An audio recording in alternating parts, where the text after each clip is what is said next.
Animals arrive daily from the Congo. Some animals are small and some very, very large. Almost too large to fit in the various cages that are supposed to be made specifically for them. Which brings me to my main writing purpose. You see, it wasn't long ago I was in Africa, in a city just outside the Ivory Coast, the actual place where most of these animals are shipped out from. I was standing on a dock, just short of being able to touch one of those massive ships they use to transport these beasts. That's when I heard the mournful cry, a sort of bellow actually, not a bellow that one could distinguish, but one of those generic bellows. One isn't quite sure what it is. Anyway, I started to follow this pitiful sound, and it led me around some crates that were about to be boarded onto this ship by this gigantic loading crane. I followed around some other things that looked like mounds of soft, pliable material that I don't know what it was, across a long wooden plank stretched out over the water, out to this large floating oil barge. In case you don't know, an oil barge is a massive floating container filled with oil or other things, then pulled out or pushed through the water by a diesel tugboat.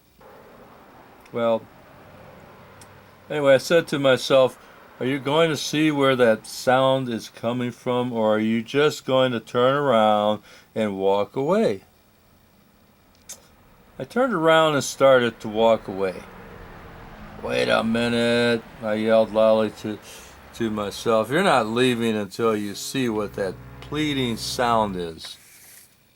It was like the call of some babe in the woods, this constant bellow.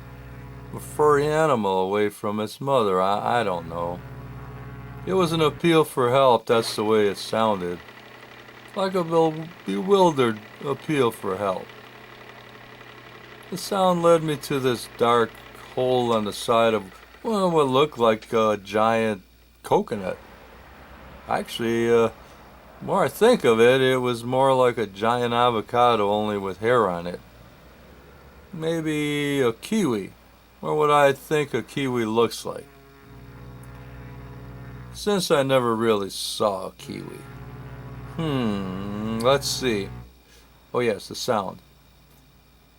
Anyway, I put my head in this dark opening and strained to adjust my eyes to the dark. I'm telling you, it was dark in there. Scary dark. Like putting your hands over your eyes dark, you know? You know what I mean? The bellowing sound echoed around that hollow avocado, coconut, kiwi, whatever. So much so I really couldn't tell in what direction the sound was coming from. So I snaked my arm around my body, forcing it through the opening, and then I snaked the other arm around, pushing and pulling my body, struggling to get inside. And that's when it happened. I got stuck. I'm telling you, I was stuck in that hole like a cork in a wine bottle. That's when I heard these massive steps stomping toward me. Needless to say, it was really dark in there, with my entire body and lower end clogging the last rays of daylight from entering that avocado, kiwi, coconut, whatever. It was dark. Large, unblinking eyes that glowed in the dark were slowly approaching me. The eyes getting bigger with every pounding step. Bang! Bigger. Bang! Bigger still. Bang! Even bigger. Until I was eye to eye to this bloodshot eye with this thing. I could feel its hot breath blowing gales of smelly, moist air straight up my nostrils. All I could do, being the brave soul that I am, was to reach around with my hands and cover my eyes so I could no longer see the horrible, grotesque pupils staring at me. A rough, hot, slimy thing swept across my tightly clenched fingers.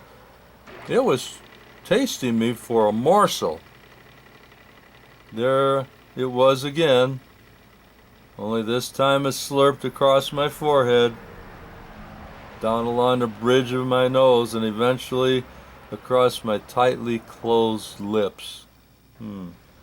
After several such frightening episodes of being tasted, I split my fingers from my eyes and noticed the large glaring eyes had gotten much smaller than I first imagined. In fact, they weren't even bloodshot anymore. The more I think about it, they really never were bloodshot. Well, they were big, all right, but not as big as I first. Well, anyway, never mind. Anyway, here I was, stuck in this hole, staring at this hungry night monster. The good news was the bellowing had stopped. Bad news, I was stuck in a hole with this thing that was tasting me for a meal. Nobody knew I was here. Something was happening with my other half that was on the other side of the avocado, coconut, kiwi, whatever. All of a sudden I felt chills running up my spine. A little at first, kind of like rain. It was raining. A cold rain. This had to be the coldest raining ever in the whole world. If this rain was any colder, I swear it would turn to snow. That's what it was. It's snow. Oh no. I started to moan. A little at first, when you have a toothache or you hit your finger with a hammer. Well, maybe not that hard, but it was something like that, only softer. That's whenever it was, started mocking my lament, like a tormenting duet. Oh, ooh, over and over, on and on. Oh, ooh, oh, ooh. Hey, buddy, muffled voice said from the outside. You okay in there? Am I okay? Are you blankety blank blind? I'm stuck in a blankety blank hole, I wanted to say. I very politely answered, could you please give my legs a tug? I felt my legs straighten. Then a horrendous jerk on my spine, paining me from my toes up to my neck. Easy, I yelled, please. Sorry, came the muffled reply. The creature stopped its mocking bellow about this time, and its unblinking eyes stood staring at me.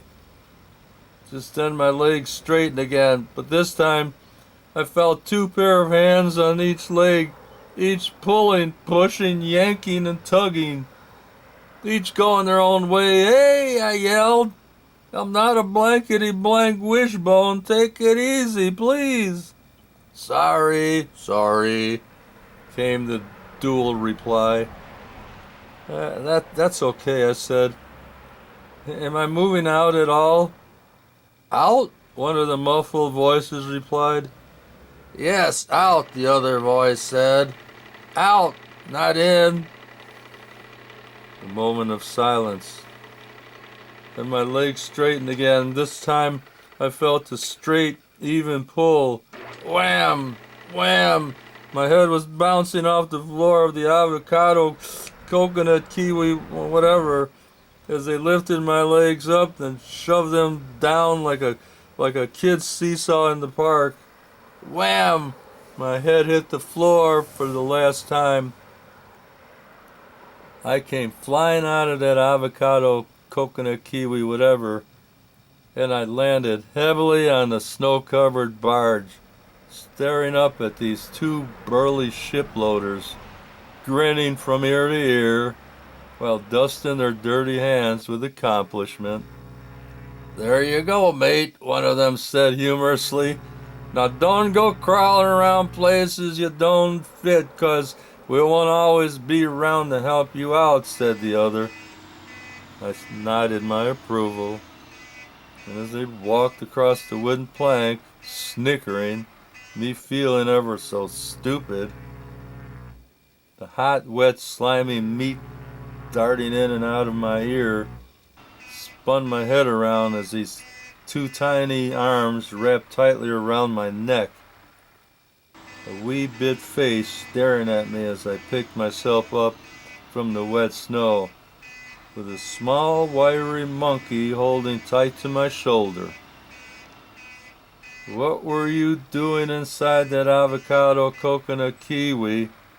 Whatever, I asked my playful new friend.